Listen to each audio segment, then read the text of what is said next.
Hello YouTube, this is Afro Man from Team Island MTG with the Sultai Mill build in Modern. This is my best deck, and I figured I'd wait to show you all this one last. Haha, alright, so let's go ahead and get into the mana base first, because that should be the easiest.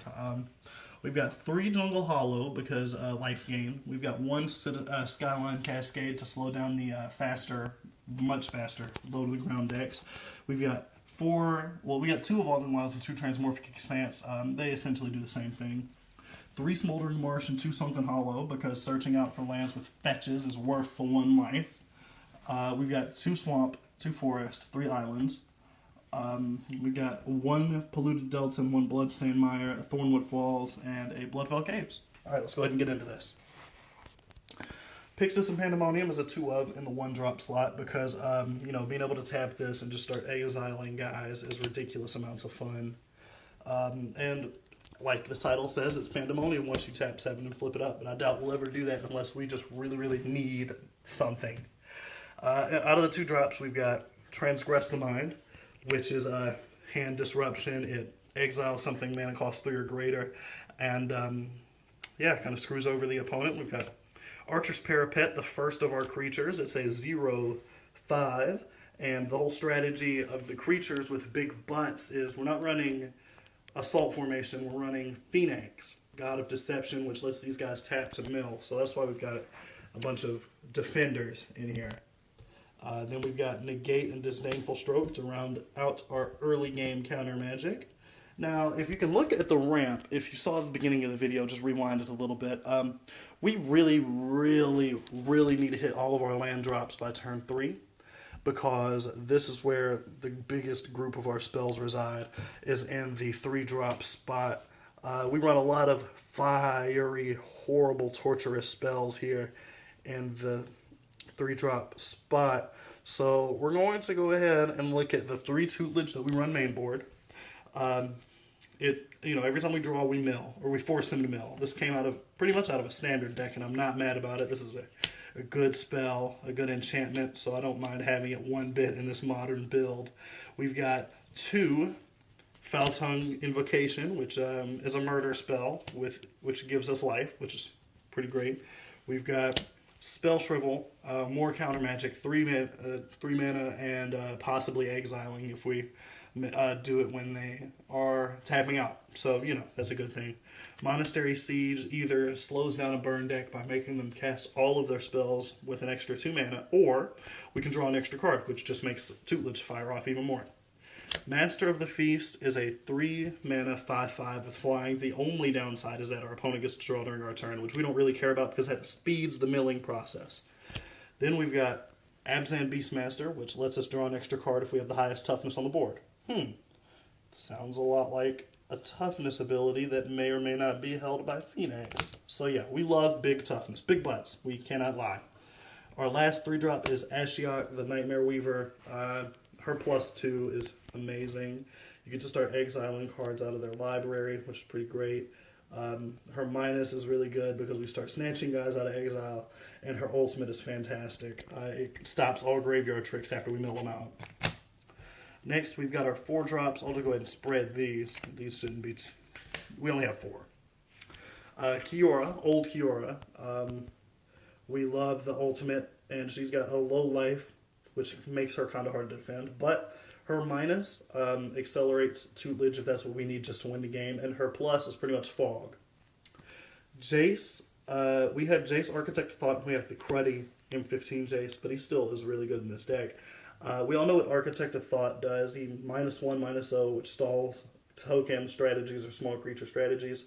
His minus gives us better cards, like better card advantage, and his ultimate is just bonkers. We get to snatch our opponent's best spell out of their deck and just cast it for free. Jace the Living Guildpact puts things into our graveyard, which works well with Tasigur. His minus is pretty much a removal spell, and his ultimate is Days Undoing, but only we get to draw afterwards. I love it. And then we've got Languish. A lot of times our dudes will survive Languish, which makes this a great board wipe that only hits our opponent's guys.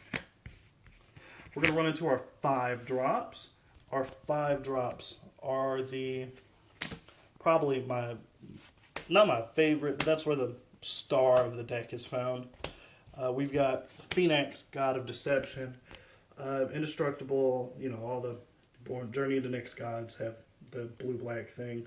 And creatures you control have tap target X player. Target player puts top X cards of his or her library into his or her graveyard, where X is this creature's toughness, which is pretty fantastic. We'll probably look through that. I mean, I'll highlight that during gameplay, during a sideboard or whatever, just to show you how much toughness we have. We've got Ob Nixilis. His +1 hurts us when we draw. His minus is removal, spot removal. And his ultimate is pretty much what this deck does, and it's hurting somebody every time we draw. So we're not mad about that either. We've got Orbs of Warding, which helps us out against burn because it makes us hexproof, but we have to wait till turn 5 to drop it, so that hurts a little. And it makes all these small guys hurt us less. You know, pretty much Jace's ability, but all the time. We've got Palace Siege, which sets a clock for our opponent and starts flashing guys back. I like the Dragon's ability, but cons sometimes will get cast as well. And we have 2 Murderous Cut in the main board, which just destroys target creature for 5 mana, but we delve. So, you know, we've got plenty of fetches, which fill up delve. We can usually cast that turn 3, turn 4. Out of the 6 drops, we've got 2 Become Mints, which is +6/+6, which helps with the mill, or if we're just trying to swing in for the kill, they both work. We've got, in the main, 2 Silumgar Drifting Death, 3/7 flyer with hexproof, and whenever a dragon I control swings, all of the other guys get -1/-1, which really wipes out smaller strategies. That's really all we're afraid of facing, is just somebody can burn us out before we can get anything together, but a low to the ground creature type deck will not beat us, I don't think. Next we've got Dragonlord Silumgar, which means that we can just start snatching guys. We drop him on turn 6, grab their biggest guy, and then swing.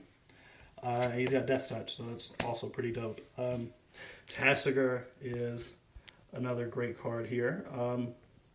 He's Delve, so he usually doesn't drop turn 6. His ability puts our top 2 cards in our library into our graveyard, and our opponent picks a card out of our graveyard, puts it in our hand. Flashback for days, and he's a 4/5 that might drop turn 4, turn 5. Amazing, man. Next, Next, we got Treasure Cruise and Hangerback Walker to round out the main board. I've talked about both of those a lot. Next, we'll go to our sideboard. We have, in the 2-drop spot, Impulse, which is just Anticipate, but add another card. So you look at your top 4 instead of your top 3 and put 1 in your hand, and the rest go to the bottom. Wall of Mulch, another, you know, just more guys to pad out our mill. And Negate to help our counter magic. We've got Grim Contest, which is toughness-based removal. We love that. Another Monastery Siege to help the draw. Sphinx's Tutelage to take advantage of the draw. Wall of Frost, which is essentially Skyline Cascade, but a blocker, which is really good. Discourages attacking. Guardians of Meletis, more fuel for the fire. More counter magic with Rakshas's Disdain. And Infinite Obliteration. This is more of like a Game 2, Game 3 type card. You get to name a creature and remove it from your opponent's hand, library, and graveyard for the rest of the game. So if you're playing Abzan, Siege Rhino, or, you know, something of the sort. We've got another Jace Living Guild Pact because we love his ability and he's super cheap to buy. We've got another Ob Nixilis because he's really good at what he does and he helps the deck a lot. I love the spot removal. And we've got 2 Murderous Cut in the board. And Dragonlord Silumgar. This has been Afroman from Team Island MTG. Be sure to follow us throughout the whole month of June. We've got plenty of things coming up, and we'd love to share them all with you. See you later.